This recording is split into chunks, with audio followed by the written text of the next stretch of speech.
আসসালামু আলাইকুম তোমাদের সবাইকে। আমি তোমাদের প্রিয় স্বাধীন ভাই এবং আজকে তোমাদের জন্য আমি কিছু স্যাম্পল কোয়েশ্চেন নিয়ে এসেছি যেগুলো ঢাকা ইউনিভার্সিটির ভর্তি পরীক্ষায় প্রায় সময়ই থাকে এবং এই জিনিসগুলো আমরা একসাথে বুঝে বুঝে সলভ করব এবং সলভ করার মাধ্যমে রুলসগুলো শিখে নিব যেন নেক্সট টাইম ঢাকা ইউনিভার্সিটির ভর্তি পরীক্ষায় এই জিনিসগুলো আসলে আমরা খুব ভালোভাবে অ্যান্সার করতে পারি। তাহলে চলো কথা না বাড়িয়ে আমরা আমাদের কোয়েশ্চেনে যাই। শুরুতে একটা জিনিস দেয়া আছে, this is the go of world. So বলা হচ্ছে এটা হচ্ছে পৃথিবীতে যাওয়ার একটা রাস্তা। তো এই যে গো, এইটা কোন পার্টস অফ স্পিচ? প্রশ্নটা হচ্ছে হুইচ পার্টস অফ স্পিচ, কি হুইচ পার্টস অফ স্পিচ, ঠিক আছে? এটাকে যদি আমরা নেই যে হুইচ পার্টস অফ স্পিচ, তুমি এটাকে কি বলবা? নর্মালি ম্যাক্সিমাম পোলাপান যে ভুলটা করবে সেটা হচ্ছে সে চিন্তা করবে go, I go to school, ঠিক আছে, he goes to school, that's why I can say it will be verb. But you are wrong. কেন? কারণ সবসময় গো হলেই যে ভার্ব হবে তা না। এইখানে তোমাকে সেন্টেন্সের ইউজেসটা দেখতে হবে, সেন্টেন্সটা এইখানে কোন অর্থে ব্যবহৃত হয়েছে, কোন জায়গায় ব্যবহৃত হয়েছে, এবং এর জন্য চমৎকার একটা রুলস আছে। সেই রুলসটা চলো আমরা চট করে দেখে নেই যে এই রুলসটা কি। সেটা হচ্ছে এইরকম যে দা এবং অফ এর মধ্যে যদি কিছু থাকে সেটাকে আমরা কি নিব জানো? সেটাকে আমরা চোখ বন্ধ করে বলবো এটা হচ্ছে নাউন। কি এটা হবে? কি নাউন। তাহলে চলো তো ভাইয়া যে জিনিসটা বললাম সেই জিনিসটা আমরা এখানে অ্যাডজাস্ট করার চেষ্টা করি, যে দেখি আমরা যেমনটা বলেছি তেমনটা এখানে আছে কি না। এই দেখো, দিস ইজ দা, তারপর এই দেখো অফ, তাহলে ঠিক আছে না? এই যে দা, তারপরে আছে একটা গ্যাপ, তারপরে অফ। তাহলে এইটাকে আমরা কি নিব? এটাকে কি আমরা ভার্ব বলবো? হ্যাঁ, কখনোই না, এটা ভার্ব না। তাহলে কি হবে বলো তো দেখি? রাইট, তুমি ধরতে পারছো, এটা হবে নাউন। এটা কি হবে? এটার অ্যান্সারটা হবে নাউন। তাহলে এই সব জিনিসই কিন্তু ঢাকা ইউনিভার্সিটির ভর্তি পরীক্ষা থাকে এবং তুমি একটু সচেতন নয় বলে এই জিনিসগুলো মিস করে যাও, এবং যখন তুমি এই জিনিসগুলো মিস করে যাও তখনই অনেক ডিলেমাতে পড়ো, তুমি বুঝতে পারো না। তোমার কাছে মনে হয় ঢাকা ইউনিভার্সিটির ভর্তি পরীক্ষাটা এতটা টাফ কেন? সো আমি তোমাকে বলছি এইগুলো টাফ না, এইগুলো একটু বুঝে বুঝে পড়লে অনেক সোজা। তারপর দেখো এখানে বলা হচ্ছে হি পার্টেড ড্যাশ হাসান, হি পার্টেড ড্যাশ হাসান। তাহলে এইখানে কি হবে? আমি যদি তোমাকে দুইটা অপশন দেই এরকম, একটা দিলাম উইথ আর একটা দিলাম ফ্রম, তুমি বলো তো কি হবে? ফ্রম হবে না উইথ হবে? এবং তুমি দেখো নিচে আরেকটা কোয়েশ্চেন আছে, হি parted dash the coaching, he parted dash the coaching. এখন এই জায়গায় কোন জায়গায় আমরা উইথ বসাবো আর কোন জায়গায় আমরা ফর্ম বসাবো? দেখো তো একটু চিন্তা করে দেখি তুমি পারতেছো কি না।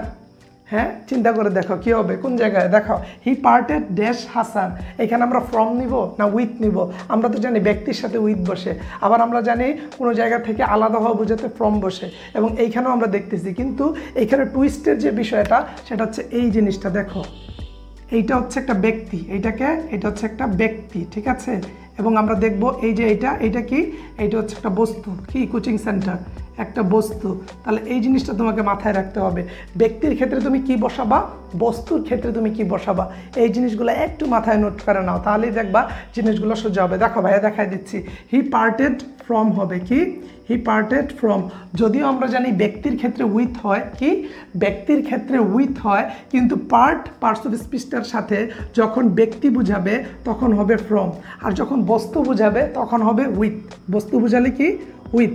যদিও আমরা জানি যে বস্তু বোঝালে হয় ফ্রম এবং ব্যক্তি বোঝালে হবে উইথ, কিন্তু এই জায়গায় বিষয়টা একটু ভিন্ন, এবং এই ট্রিকি জিনিসগুলোই ভাইয়া তোমাকে দেখিয়ে দিচ্ছি যেন ঢাকা ইউনিভার্সিটির ভর্তি পরীক্ষায় এই জিনিসগুলো নিয়ে তুমি কোনো ঝামেলাতেই না পড়ো। তারপর চলো আমরা আরেকটা জিনিস দেখি, যে I make him doing the work, এই সেন্টেন্সটা রাইট না রং? তুমি বলো তো এই সেন্টেন্সটার মধ্যে ভুল কোথায়? একটু চিন্তা করে দেখো। এক্স্যাক্টলি তুমি অলরেডি ধরে ফেলেছো, ভুলটা হচ্ছে এই জায়গায়, তাই না? এই জায়গাটায় হচ্ছে ভুল। তাহলে এই জায়গাটা কীরকম ভুল, কেন ভুল, এইটা তোমাকে বুঝতে হবে। শুধুমাত্র তুমি আন্দাজে একটা এমসিকিউ দাগায় দিলে হবে না, এখন কিন্তু তার পাশাপাশি আবার রিটেন ইনক্লুডেড, এবং এই সেক্টরটাতে যদি ভালো করতে হয় অবশ্যই তোমাকে সচেতন থাকতে হবে। আর সচেতন থেকে যখন তুমি কাজ করবা সেই ক্ষেত্রে ঢাকা ইউনিভার্সিটির ভর্তি পরীক্ষায় ভালো করার সম্ভাবনা অনেক বেশি। তাহলে এই ক্ষেত্রে দেখো তুমি বলবা আই মেক হিম, মেক হচ্ছে একটা পজিটিভ ভার্ব, কি পজিটিভ ভার্ব। দেখো মেক হচ্ছে একটা পজিটিভ ভার্ব, এবং পজিটিভ ভার্ব মেক এবং লেট, কি পজিটিভ ভার্ব মেক এবং লেট। আবারও বলছি, পজিটিভ ভার্ব মেক এবং লেটের পরে আমরা এখানে ভার্ব ওয়ার্ড নেব। কি নিব? ভার্ব ওয়ার্ড নেব, বুঝতে পারছো? তাহলে এখানে উত্তর কি হবে? ডুইং হবে না ডু হবে? কি হবে? ডু হবে। তাহলে আমরা বলবো I make him do the work. কি বলবো আমরা? I make him do the work. ধরতে পারছো, তুমি একটা চালাক। দেখো, চালাক ছেলে মেয়েদের জন্য ঢাকা ইউনিভার্সিটিটা অনেক সোজা, যখন সে একটু মাথা খাটিয়ে কাজ করবে। তাহলে এই ক্ষেত্রে আমরা বলতে পারি I make him do the work. এখন চলো আমরা লাস্টের লাইনটা দেখি। দেখো তো এই সেন্টেন্সটা ঠিক আছে কি না। I would sooner talk to you. আমরা জানি কি উড থাকলে আমরা ভার্বের প্রেজেন্ট ফর্ম নিই, কি ভার্বের প্রেজেন্ট ফর্ম নেই। তাহলে এখানে কি ভার্বের প্রেজেন্ট ফর্ম আছে? নেই। তাহলে এটা কি সঠিক? হ্যাঁ, তুমি এই ভুলটা করবা, আমিও ভাবছিলাম তুমি বলবা না ভাইয়া এটা ভুল, কিন্তু এইটা সঠিক। কি এইটা সঠিক। এখন কোয়েশ্চেন হচ্ছে ভাইয়া কিভাবে সঠিক এইটা বুঝিয়ে দেন। দেখো এটা কিভাবে সঠিক। উডের পরে ভার্বের প্রেজেন্ট ফর্ম বয়, ঠিক আছে, কিন্তু যখন উড সুনার থাকে, কি যখন উডের পর সুনার থাকে কিংবা দ্যাট থাকে, কি উডের পর যখন সুনার বা দ্যাট থাকে, সেই ক্ষেত্রে আমরা এই অংশটাকে নিব পাস্ট ফর্ম, কি পাস্ট ফর্মে নিব।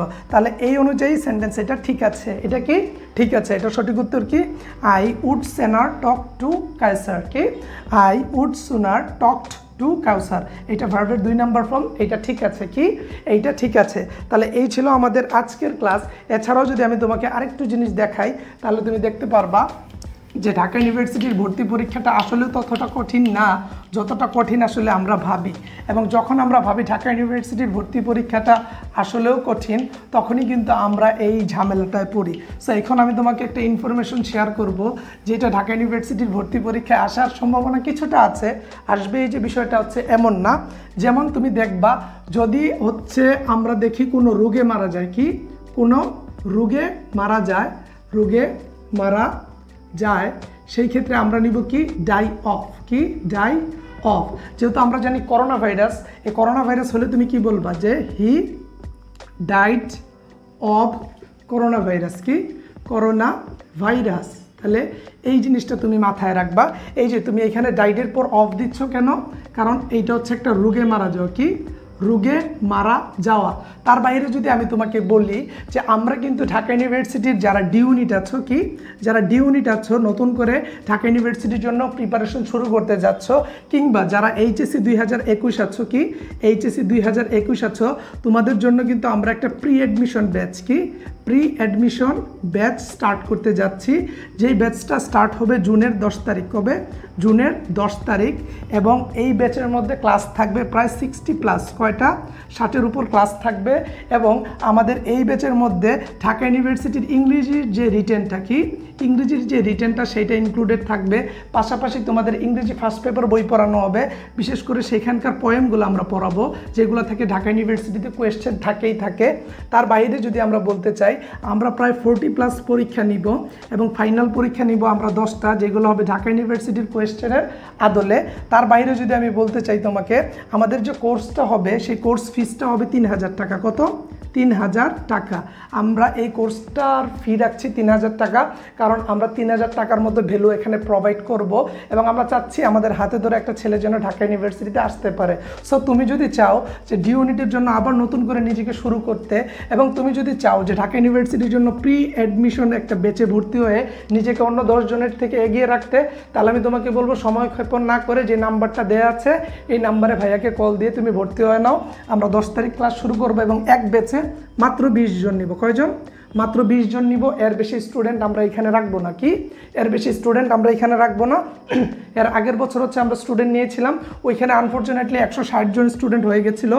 আমি ভাবছিলাম যে 20 জন স্টুডেন্ট দিয়ে স্টার্ট করব, বাট ওইটা ফার্স্ট টাইম ছিল, তাই এখানে 160 জন স্টুডেন্টকে নিয়ে আমাদের কাজ করতে হয়েছে।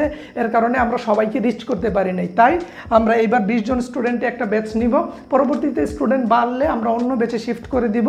বাট আমি চাচ্ছি এই যে 20টা স্টুডেন্ট, এই যে তুমি আমার এই ব্যাচে ভর্তি হবা, তোমাকে যেন ভাইয়ার হাত ধরে ঢাকা ইউনিভার্সিটিতে নিয়ে যেতে পারি এবং তুমি যেন প্রাউডলি বলতে পারো ভাইয়া আপনার এই কোর্সটাই ছিল আমার ঢাকা ইউনিভার্সিটির চান্স পাওয়ার সবচেয়ে মুখ্যম হাতিয়ার।